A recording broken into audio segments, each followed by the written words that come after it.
That's not what this government is doing. This government is putting a hoax on New Zealanders. The Honourable Jerry Brownlee. Well, Mr Speaker, I'm taking a call because I think the proposals that are being put by the Labour Party, by the Green Party and by the, not so much the Green Party, I would say the New Zealand First Party, through the first two readings and now through the start of the committee stage, is completely wrong. Point of order, Mr Chairman. The Honourable Trevor Mallard.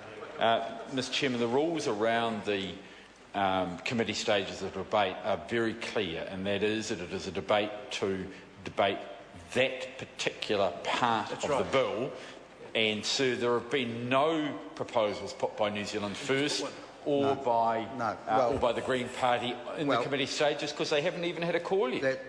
I'm listening very carefully, and if there's any rebuttal, the minister can bring those up, and I'm listening very carefully, and he's just moved into his first few seconds of his speech, and we'll see what develops from here. The Honourable Chairman.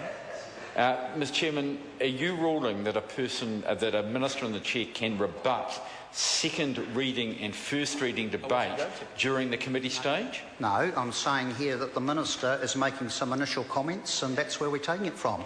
The Honourable Jerry Brownlee. It's fascinating that the Labour Party think you can have a debate without a proposition.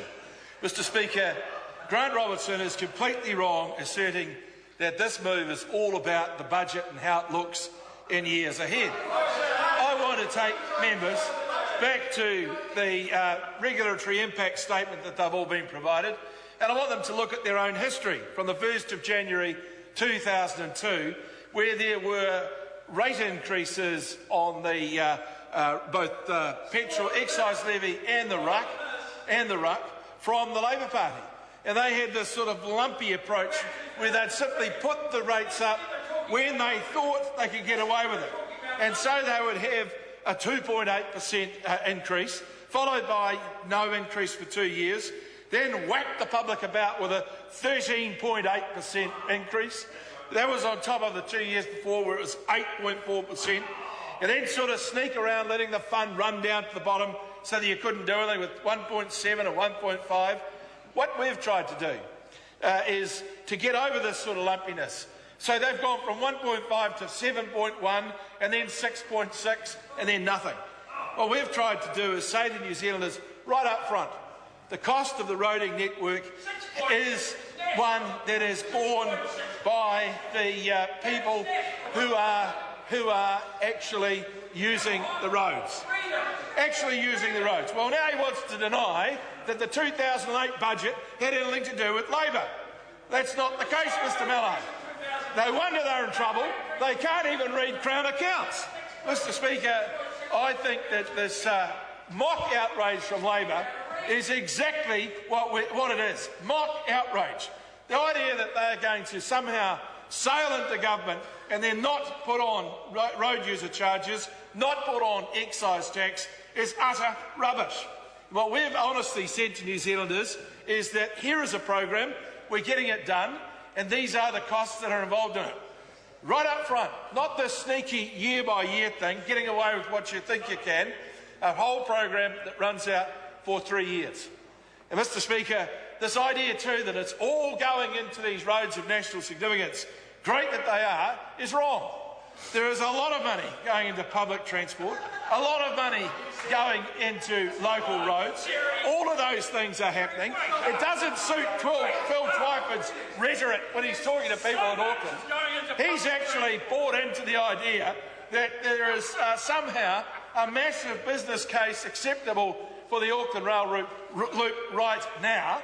What we've said to Auckland is we want to consider the transport plan for Auckland. We want to work with you about the timings for the transport plan in Auckland. And the member knows that because Len Brown has told him.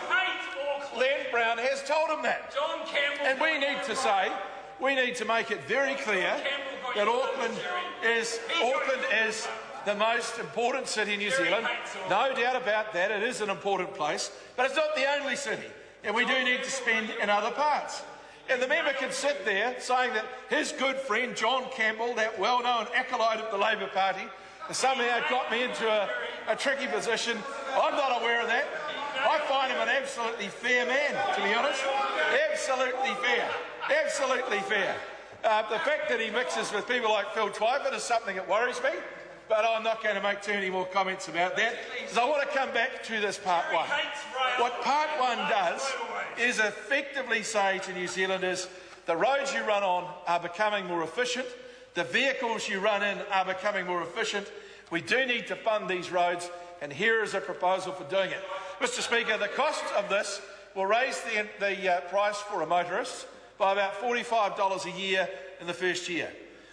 I'm told by many people who use the new roads in Auckland, so you've got up there the Victoria Park Tunnel, you've got the Newmarket Viaduct, you've got coming soon the Waterview Tunnel, which people are very, very keen on, plus the other roading networks to be done up there.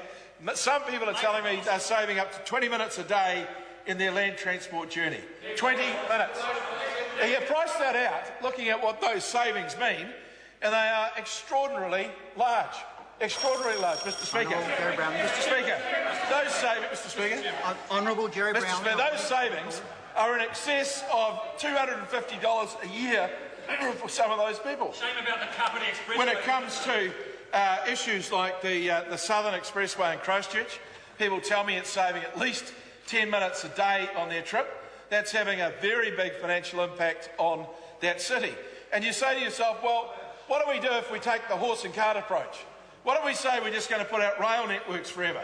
We're already putting $1 billion into Kiwi Rail. Thank you, Mr Mallow. That's very kind of you. I do appreciate it. You may have found your station in life. You may have found your station in life. In fact, with that jacket, you look a bit like a messenger. Mr Speaker, we're putting all this money into the recapitalisation of rail because we know it's important. We're investigating Clifford Bay because we know it's important. We're funding, with Auckland Transport, all those new trains that are going in the urban network there. Yes, there is a place for rail, but there will always be a point where it is at its most optimum. And there is not a business case that says it's a good idea for this current budget cycle. But I want to tell you, we are looking at all of those options with Auckland, and there's plenty of time for things to be considered before we reach those peak difficult points. One thing I'd ask is, well, why would it take 20 years? Why is the Labor Party putting up a 20-year plan for Auckland and pretending that that's going to solve their problems overnight? It's not. It's a big, big issue, and everyone knows that Auckland is going to get bigger. It's going to grow by 600 more people over the next decade or two, and we are going to have the roads that those people expect to run on. And you can rail against that with your rail proposals as much as you like. The fact is that we're not seeing the trends that we need. The reality is that in 1944, when petrol rationing was at its peak during the Second World War, New Zealand, in real terms, had its highest patronage on public transport, and it's fallen off ever since. And the tunnel loop is actually predicated on that number being reached again and then expanded several times over. So it's not a simple matter of just saying, let's magic up $3 billion and build this tunnel and the problems are over. Far from it. And frankly, politicians on the left have got to stop trying to tell people that that's the case, because it's not a deliverable. Mr Speaker, Part 1 is a very, very clear attempt. In fact, it is a very, very clear message to New Zealanders that the government wants to be upfront about these charges. We're not hiding them, and we are saying, as has always been the case, the users of the roads pay for the roads. And Mr Speaker, we actually told New Zealanders we were going to do this in December of 2012. And where was Phil Twyford? He had already gone on holiday. Thank you, Mr Chairman. Mr Chairman, I'm going to do something relatively unusual. And